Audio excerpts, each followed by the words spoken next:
All right, so we're back here today. We're going behind the notes analysis on Sin de Amor, written by Bernard Herrmann. We're only going to do the intro here. It's a long song, and there's a lot of moving parts in it. So just the intro, and I'm going to explain exactly, note for note, what's going on. So we got Motif Segment One. Sin de Amor is one of the greatest themes in film score, personally. That's what I think. I think it's a excellent score by Bernard Herrmann. I think it captured exactly what it needed to in that film. Along with being a fantastic film by Hitchcock, Bernard Herrmann captures great emotional push and movement to the listener. If you haven't seen this movie, this is one. Like right now, if you haven't seen this, you need to just rent it, maybe after this video or when you get some time and just watch it. It's a really great movie. Although this theme may move slowly, the harmony underlying this beautiful motif contains one of the most complex modal structures I have analyzed, and I really do believe that. This has been a very hard piece for me to analyze exactly what's going on, and there's a theory that I go by that every single chord movement, regardless whether it's relative or diatonic, non-diatonic, there's a reason why it sounds amazing or great or it works always. So this is one of those pieces I had to really dig in and use a lot of theory to come up with to justify these movements that he made, and these movements that just make sense together and work with the melody. So let's start. So Motif, if you understand modal harmony, you know that each mode has its qualities of being major and minor with unique variances. So if you're not too familiar with modal harmony, I would definitely recommend watching a YouTube video on it, or you can probably find 100 different YouTube videos on understanding modes or whatever. But I would definitely recommend, if you're not too familiar with that, to get into it, and it will help the way that you write and being creative with your harmonies. So Herrmann starts this piece in E minor and arpeggiates the 1, flat 3, and 5. Some people would say, well, he does, the 1, flat 3, 5, and 7. He arpeggiates the E minor 7 chord, right? So by the way, I have East-West Quantum Leap patch. I don't know. I think it's like the 11 strings, whatever. I'm not too sure, but just in case you're wondering, it's East-West Quantum Leap. So here it is, E minor, 1, flat 3, 5, right? And if you're familiar with this song, you already know this note. You're probably hearing that as a sharp 4, but it's not, right? The way that I arpeggiated it.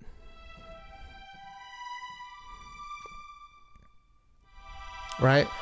And this would be the E minor 7 chord.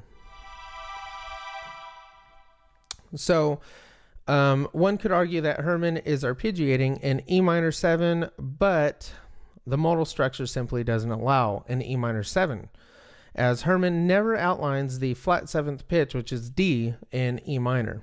So E minor,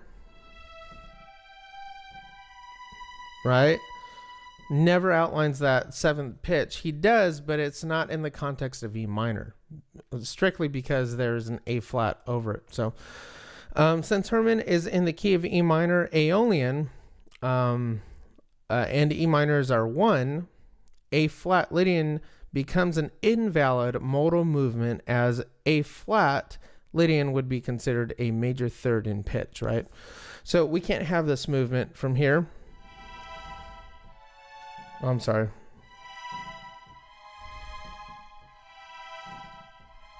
That doesn't exist. And the next part might get kind of confusing, but it is what it is. So also G Lydian would become invalid, or I'm sorry, G sharp Lydian, right?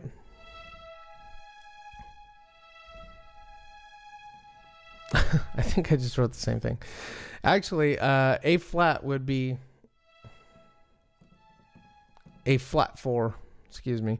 So A flat would be a flat 4 to E. You can tell I, wasn't really paying attention there. So E to A flat, right? E, F, G, A. A would be the 4th, right?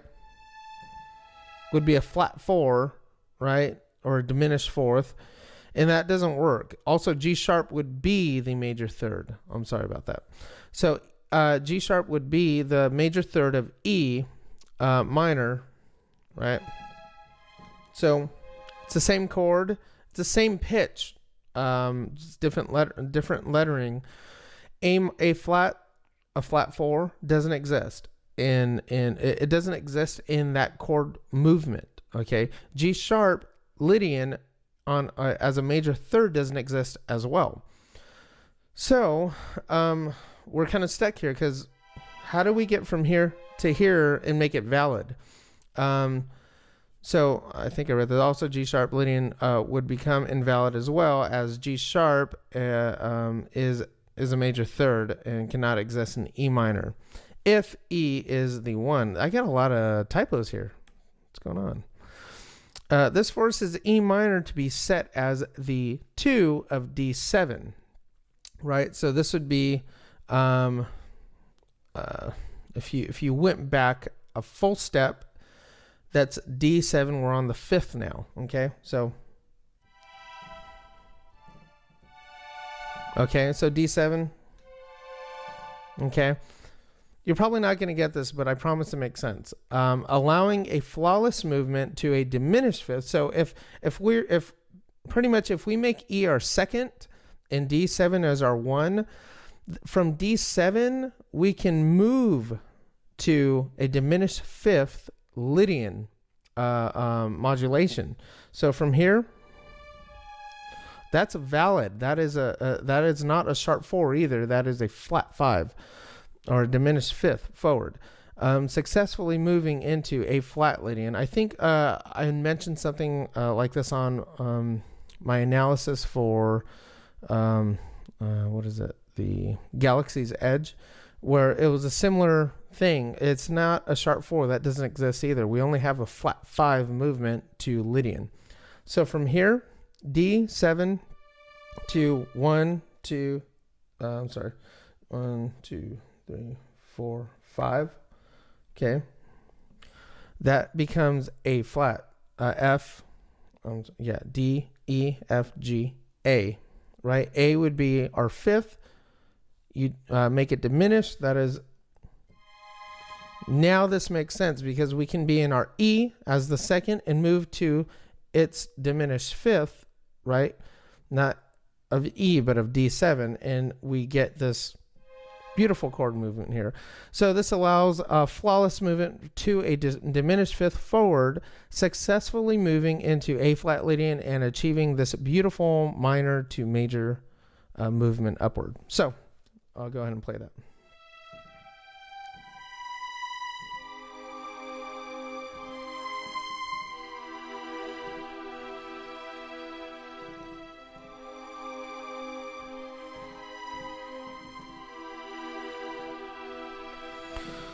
So that's how that makes sense. Like I said, it doesn't make sense if E minor is our 1. It only makes sense. It can only work. It can only exist if E minor is the 2nd of D7.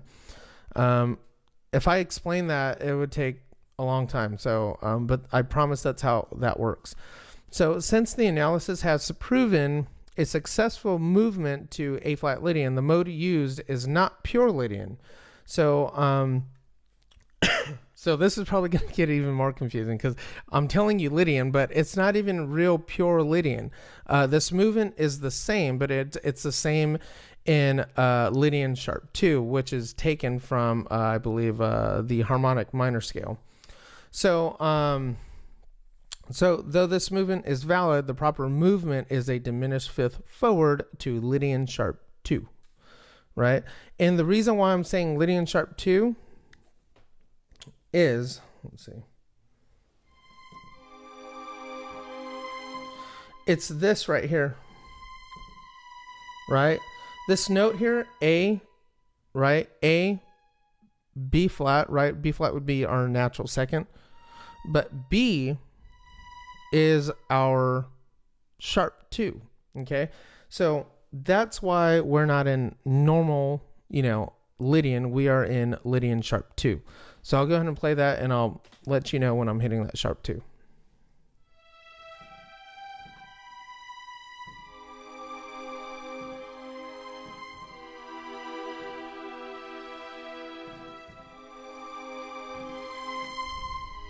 There's our sharp 2, B, over this A flat major.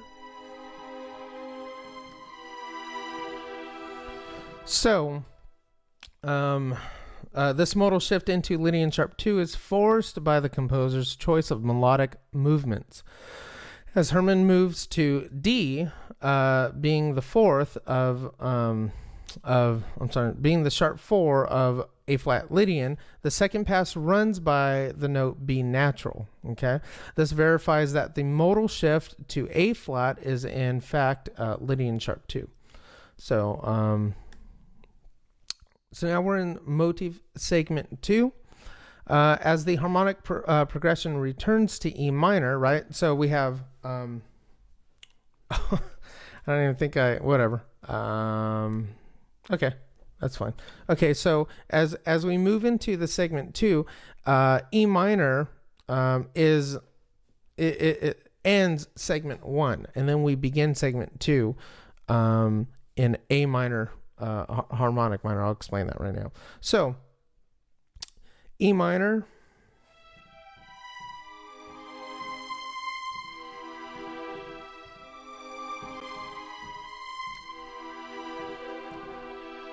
right? So E minor ends segment 1. Segment 2 starts with A flat minor, harmonic minor, right? So this movement from E minor to A flat is only valid if E minor now shifts into the 1 chord of this movement, and that should have been a minor one.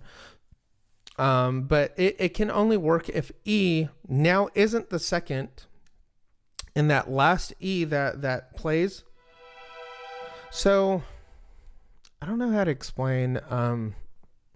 It's kind of like chess on acid. Like it's like playing chess on acid, on acid, because it's this E can become whatever you want it to be as long as it makes sense with the next modulation chord movement here.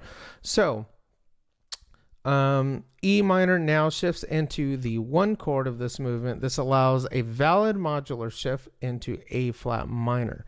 So E minor,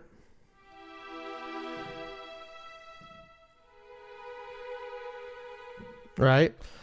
Although it would be perfectly fine to say the first pass is A flat minor Aeolian, I find it easier to keep A flat it A flat minor as harmonic minor, considering the motive contains only B flat and A flat on its first pass.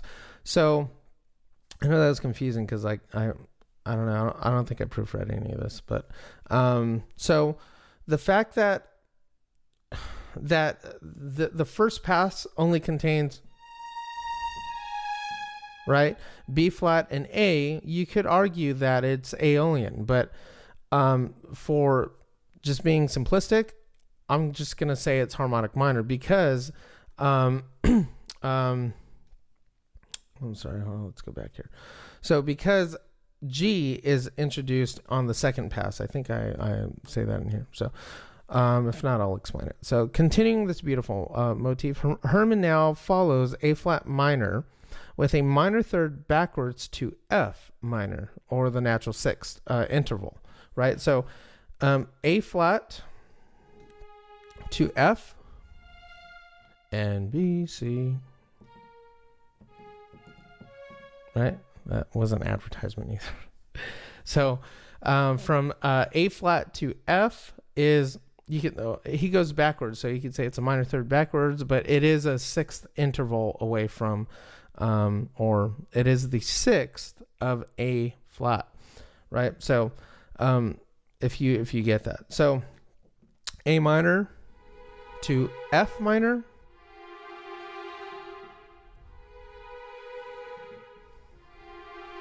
Right, so this modulation is a valid movement from A flat minor to F minor, and keeps firm to harmonic regulations and modular movements while also satisfying the motif. Brilliant. This harmonic structure gives the beautiful motif a haunting mood to its overall melody. So, I don't even think I explained why it was harmonic minor. So, okay, so harmonic minor, A flat. Woo. A flat for reals this time. Right? So that was just A flat to F minor, or A flat minor to F minor, okay? Then the second time it comes around, it's right? If we're playing A minor,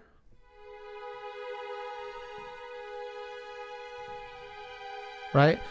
There is a major seventh note playing on A minor, right?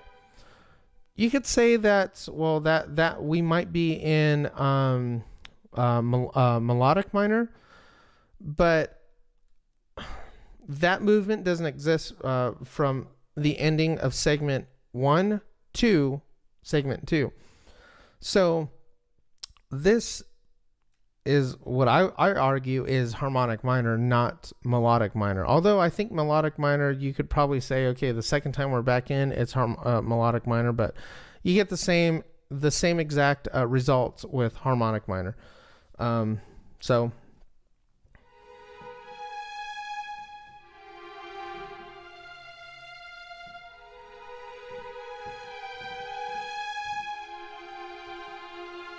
okay, so that's why I'm saying that's harmonic minor, because while we're in A minor or A flat minor, we are playing a major seventh note, which pushes us into harmonic minor. So that's why I'm not saying A flat Aeolian. It's got to be harmonic minor. So we'll go to segment 3. As we move on to segment 3 of this motive, it starts to appear that there is a pattern of ending and starting in a major third interval upward in a minor modular movement. So let me explain that. So segment 1 ended in E minor. Okay, so it ended in E minor, right? And then we moved up a major third interval. Okay, I'm not saying a major third as in a major chord. I'm saying a major third interval. Okay, so, and we're going to take that interval and make it minor. Okay, so it's a modular shift. So it's a minor modular shift into a major third interval up. So simplified terms, we're going to take E minor, move up a third, and make that chord minor. Okay, so E minor, up a third, okay, and make this minor. Okay, now segment, so like I said, segment 1 ends in E flat modulates to A flat. Segment 2 now ends in F, okay, and starts segment 3 in A, right? So F, move up a third interval, right? And we have A minor harmonic, A harmonic minor, excuse me. So that's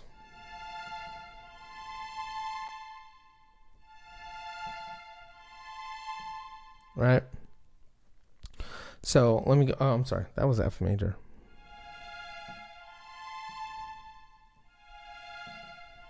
Right. That's almost like a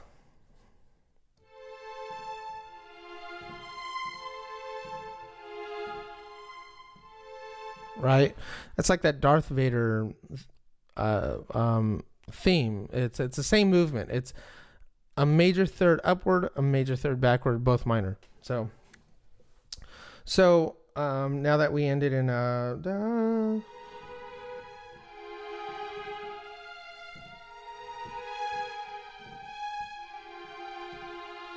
right? Now we're in A minor, A harmonic minor.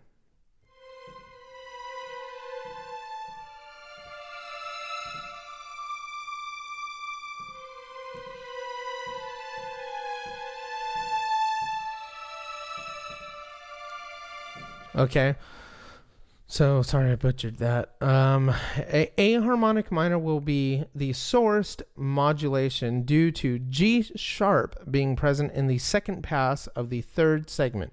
The progression is A minor, D minor, A minor, D minor. On that second A minor, there is a G sharp that is introduced. So let me try to play it again without ruining it. And there I did, I ruined it.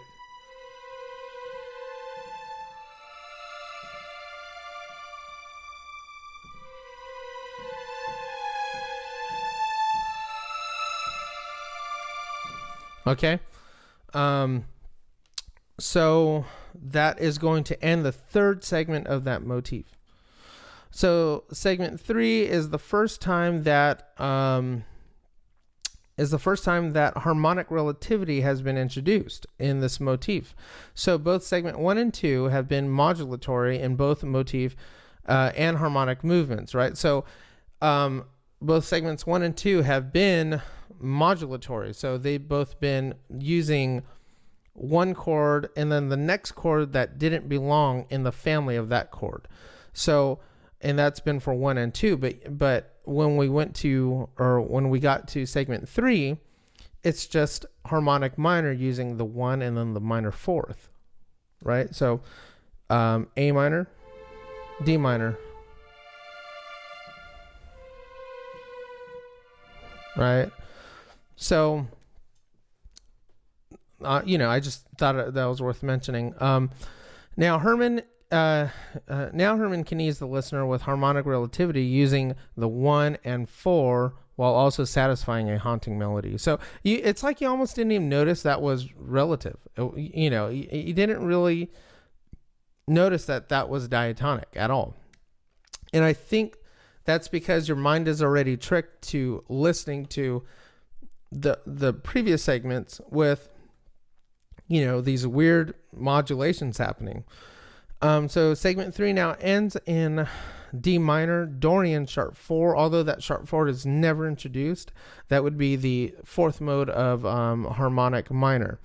So using A harmonic minor. So don't get caught up with that sharp 4. You'll never hear it. It's never there. But that is the correct mode that we are in at this point. So segment 4 now concluding with D minor at segment 3, right? So it ends at da da da da da da da da da da, right? And that da da, that last ends in D minor, da da, right?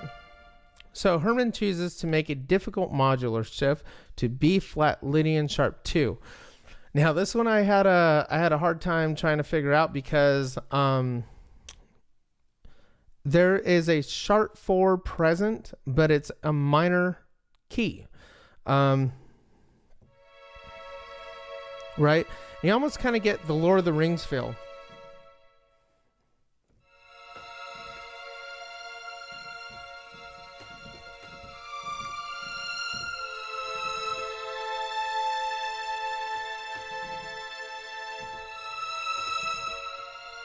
Yeah, I don't got to play any more of that. So what I just played is actually written in D. I'm sorry, not D. It's not D. What the mode is Dorian sharp 4, right? And it's very hard for me to justify a Dorian sharp 4 over this shift. Okay, get the Lord of the Rings theme out of your head for a second. So let's go back to this song here. So here we're in D minor, and he's deciding that he's going to shift to B flat. And the reason why we can't use B flat Dorian sharp 4, right, is because that doesn't exist. We can't go from D back a major third or up a minor sixth. That doesn't exist using that mode. So what does exist is Lydian sharp 2. All right. So you're probably thinking, well, it doesn't sound doesn't sound major.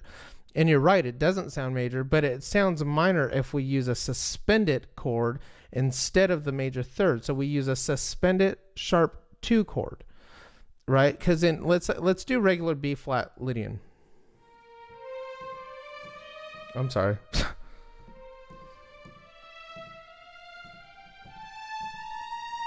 Right? Okay, but if we sharp the 2, which is C, would be C sharp.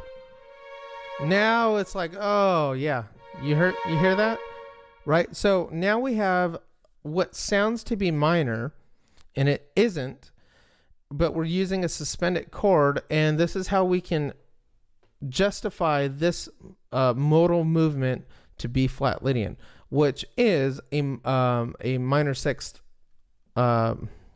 interval for D flat.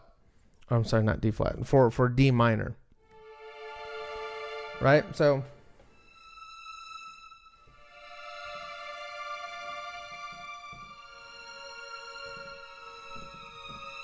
okay. So this is an arguable move, but it is the only way D minor can move to B flat and allow a sharp 11 chord. Pitch. I studied a B flat movement in B flat Dorian and proved this could not be valid. This could not be a valid movement.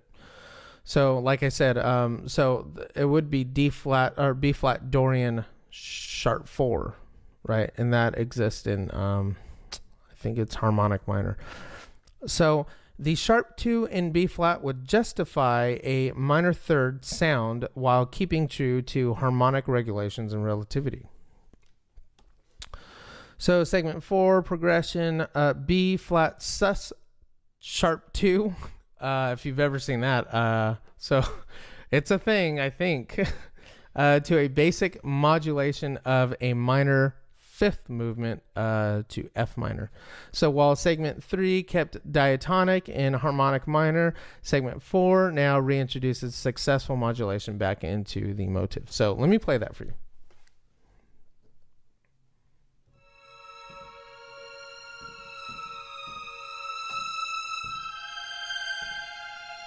Right? And let me go back to that A minor, D minor, segment 3, A minor, D minor, A minor, D minor, then to segment 4. Because segment 4 is like 2 chords, and that's it, and then it's done.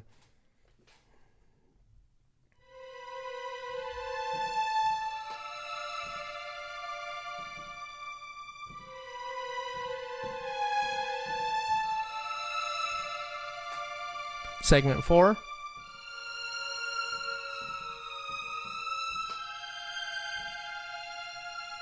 Okay, and that's how segment 4 makes sense, and you can agree or disagree with that. So, okay, so motif segment 5, preceding segment 5 is F minor, which we just left off with.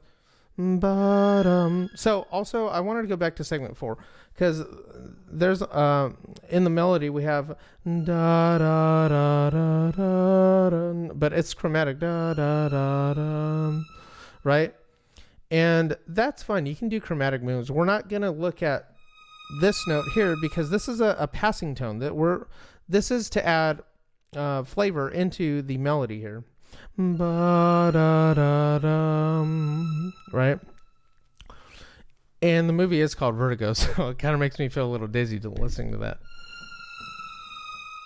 All right. So let's move to segment 5. Segment 5 is...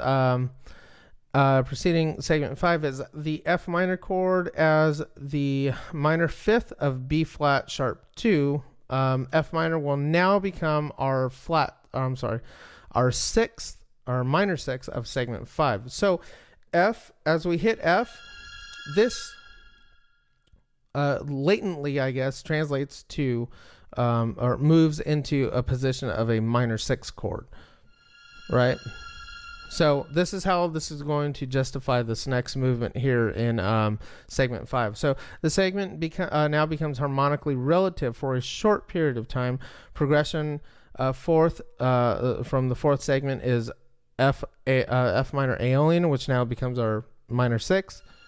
Okay, to the 5th segment, which is D flat Lydian, normal D flat Lydian now,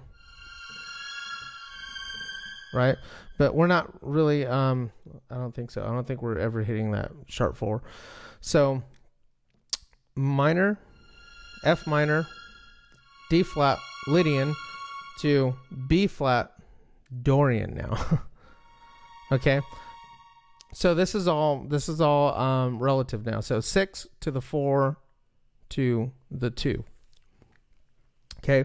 So Herrmann again reintroduces modulation following B flat Dorian with a minor 7th interval of A flat Dorian. All right, so let me play that real quick.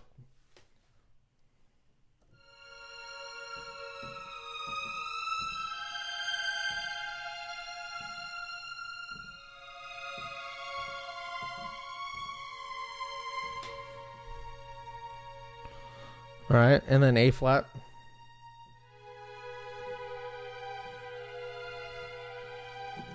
That's tasty. That sounds amazing. I can listen to that song all day. It's a great song. So B flat Dorian to A flat minor Dorian are both valid modular movements that abide to harmonic regulations. So Herrmann modulates again from A flat Dorian to G Dorian. This movement isn't valid if you're thinking that A flat is still the 7. A flat minor is still the 7. So this movement is only valid if A flat becomes a minor 3rd movement and G minor becomes the 2nd from A flat. This allows a successful modular movement to G minor Dorian and satisfies motif. Again, it's brilliant. So let's go ahead and play that.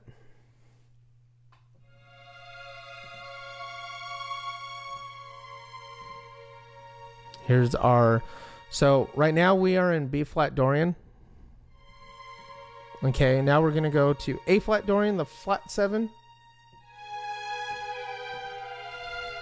to G minor, which becomes, so that 7 became our 3rd, our flat 3. Right, and now we have a movement down to the 2nd.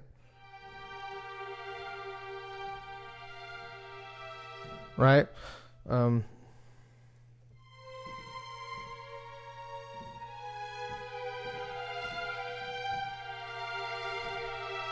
Okay, and Herrmann then concludes the introduction of this beautiful piece with a repeated segment 5 in a lower octave, a gorgeous and haunting melody that was given great care in sculpting. Sin de amor. So let me go ahead and play that last part again.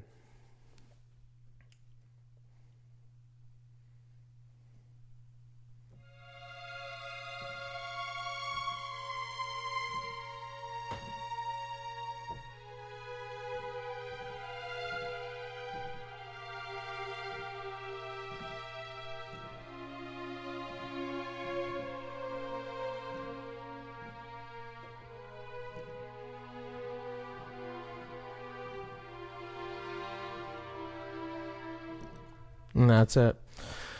So that is Sin de Amor, written by Bernard Herrmann. It's a beautiful song. If you haven't listened, I definitely recommend giving it a listen. If you guys have any questions about this, I might have gone a little too fast, but you can always ask me in the comments, and I'll get back to you. So I'm gonna try to start making videos once a week at least, if not once every 2 weeks. I've just been very busy lately with my job, and I have been thinking about doing this, and I had started a while ago. I just haven't gotten around to finishing it till tonight. So all right guys, well, you have a good day, and remember, stay positive, stay creative.